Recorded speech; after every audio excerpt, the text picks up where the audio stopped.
श्री गणेश दत्त गुरुभ्यो नमः। अखंड मंडलाकारं व्याप्तं येन चराचरं तत्पदं दर्शितं येन तस्मै श्री गुरुवे नमः। परमपूज्य सद्गुरू श्री रामकृष्ण क्षीरसागर स्वामींना वंदन करून संघटित सत्संग मंडळांच्या या गुरुकार्यातील मोहिमेमधल्या 2138व्या भागाचं पठण करीत आहे। आज फाल्गुन पौर्णिमा मंगळवार दिनांक 3 मार्च 2026। गुरुवाणी पुष्प 18 या ग्रंथातील 4था अध्याय गीतेची शिकवण या अध्यायाचे मी पठण करीत आहे। गुरुबंधू आणि भगिनींनो, आज धुलिवंदन आणि रंगपंचमी। रंगपंचमीच्या सर्व गुरुबंधू भगिनींना शुभेच्छा। आजच्या या भागामध्ये परमपूज्य सद्गुरू आपल्या प्रासादिक वाणीतून पुढे म्हणतात, धर्मो रक्षती रक्षिताः, जो धर्माचे रक्षण करेल त्याचे धर्म रक्षण करतो, म्हणून कोणत्याही प्रसंगी अधर्माने वागू नका, असे भगवंत गीतेमध्ये सांगतात। भारतीय युद्ध होण्यापूर्वी अर्जुन भगवंतांना म्हणाला की माझ्यासमोर आता युद्धासाठी जे उभे आहेत ते माझे आप्तेष्ट आहेत, माझे काका आहेत, मामा आहेत, बंधू आहेत, गुरु आहेत, त्यांना कसे मारू हा विचार माझ्या मनात आला आहे। त्यांच्यावर शस्त्रांनी वार कसा करू, मला त्याचे पाप लागणार नाही का? त्यावर भगवंत म्हणाले, तू शस्त्र उचल आणि युद्धाला तयार हो। हतो वा प्राप्यसी स्वर्गम जित्वा वा मोक्षसे महिम तस्मादुत्तिष्ठ कौंतेय युद्धाय कृतनिश्चयः। तू या ठिकाणी केवळ कर्म करणारा आहेस, करविता नाहीस। तू आप्तजनांच्या मोहात पडून अहंकार धरून लढणार नसशील तरीही तुझ्या क्षत्रिय धर्माची प्रकृतीच तुला युद्ध करायला भाग पाडेल। त्यामुळे कर्तव्य बुद्धीने तू क्षत्रिय धर्माचे पालन कर, अशी शिकवण दिलेली आहे। तुम्ही आपला धर्म व त्यानुसार आपले कर्तव्य याचे पालन केलेच पाहिजे। गीता हेच शिकवते। भावना म्हणजे धर्म नाही, भावना माणसाला कमकुवत करते, तर धर्मपालन कर्तव्य शिकवते। हे सांगताना भगवंत अर्जुनाला युद्धासाठी कर्तव्याला तयार हो अशी आज्ञाही करत आहेत। हे करत असताना भगवंताने अर्जुनाच्या अनेक शंका कुशंकांना उत्तरे दिली व त्याच्या मनात स्फुरण निर्माण केले। धर्म कर्तव्याचे पालन आणि कर्तव्याचे स्फुरण या गोष्टी गीतेतून शिकण्यासारख्या आहेत। भगवंतांनी आपल्याला मानवी जन्म का दिला, या मानवी जन्मात माझे कर्तव्य काय आहे, मी कोण आहे, मला कुठे जायचे आहे, हे शरीर म्हणजे काय आहे, आत्म्याचे खरे स्वरूप काय आहे, असे स्वतःला प्रश्न विचारून स्वत्वाची ओळखही गीता आपल्याला करून देते। जो माझ्या ठायी आहे तोच त्याच्या ठायी आहे, ही भावना जोपर्यंत येत नाही तोपर्यंत भगवंताचं खरं स्वरूप समजत नाही व मोक्षाचा मार्गही सापडत नाही। गीतेमध्ये एक वाक्य आहे की जो मला जसे भजतो तसा आनंद मी त्याला देतो।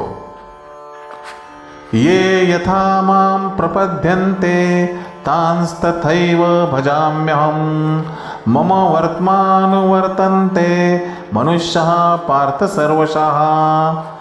गीता वाचकाने पूर्वग्रह न ठेवता मोकळ्या मनाने निस्संशय राहून तिचे वाचन करावे। तुम्ही भक्तिभाव वाढवा, त्या पात्रतेपर्यंत पोचायला वेळ लागतो। तुम्ही एकदा किंवा दोनदा वाचता व फळाची अपेक्षा करता, हे चूक आहे। भगवंताच्या मुखातील वाक्य म्हणजे ब्रह्मवाक्य समजावे। प्रयत्न केला तर संशयी बुद्धी दूर होईल व पात्रता वाढेल।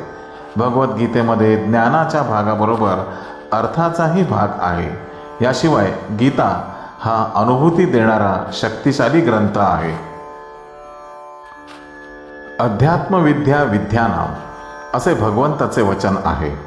अध्यात्मविद्येचे महत्त्व भगवंतांनी गीतेमध्ये सांगितलेले आहे। अध्यात्म म्हणजे प्रत्येक जीवाच्या ठायी जो भगवंताचा वास आहे त्याचा शोध घेणे होय।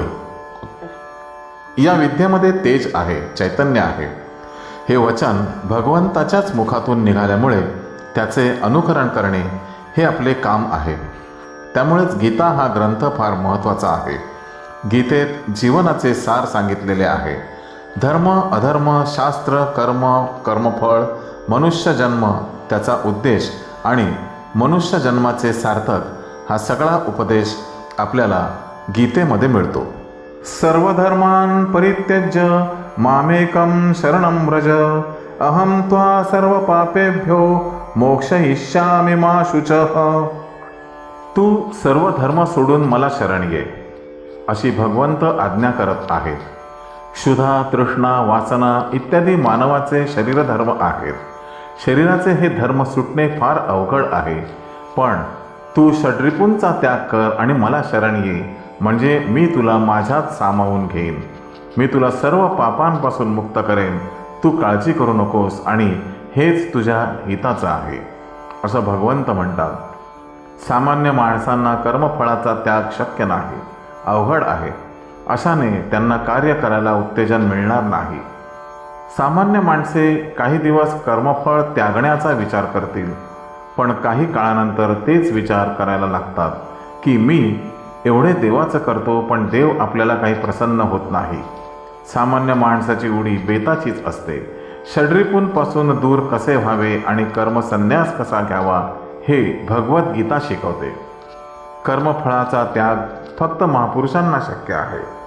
थोर संतपुरुष, महापुरुष आयुष्यभर निष्काम कर्म करतात आणि भगवंताच्या वचनाची वारंवार आठवण करून देतात. कायम षड्रिपूंवर ताबा ठेवायला सांगतात. तसे झाले नाही तर लोक कायम स्वैराचारी राहतील व त्यांची अधोगती होईल. या मार्गामध्ये अनुभूती महत्त्वाची. तत्वज्ञान केव्हाही कंटाळवाणे वाटते, पण मोठ्यांनी धडे गिरवायचे व लहानांवर संस्कार करायचे असा क्रम आहे. भगवंतांना प्रार्थना करायची की आम्हाला निष्कलंक ठेव व सेवा करून घे, आमच्यात शरणागत भाव निर्माण होऊ दे व आम्हाला तुझ्याजवळ घे. गीता मनापासून वाचली तर मनाची एकाग्रता वाढते.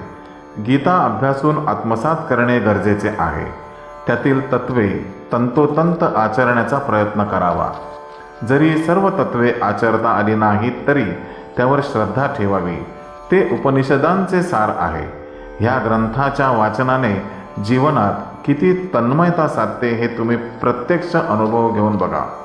अशा धर्मग्रंथाचे रोज थोडे थोडे वाचन करा. त्यातील काही तत्वे निश्चयाने आचरणात आणा. काय करावे आणि काय करू नये हे या ग्रंथांमधून शिकायला मिळते. तुम्ही हातपाय हलवा म्हणजे नक्की पोहता येईल. या गीतेमधूनच बऱ्याचशा ग्रंथांची निर्मिती झाली असे म्हणावे लागेल.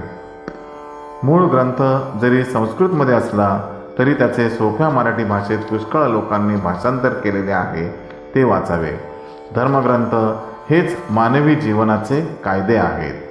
श्री गुरुदेव दत्त. गुरुबंधू आणि भगिनींनो, आजचे हे पठण परमपूज्य सद्गुरूंच्या चरणी सादर अर्पण. या पुढील भागासाठी पुन्हा भेटूया उद्या सकाळी 6 वाजता. श्री गुरुदेव दत्त.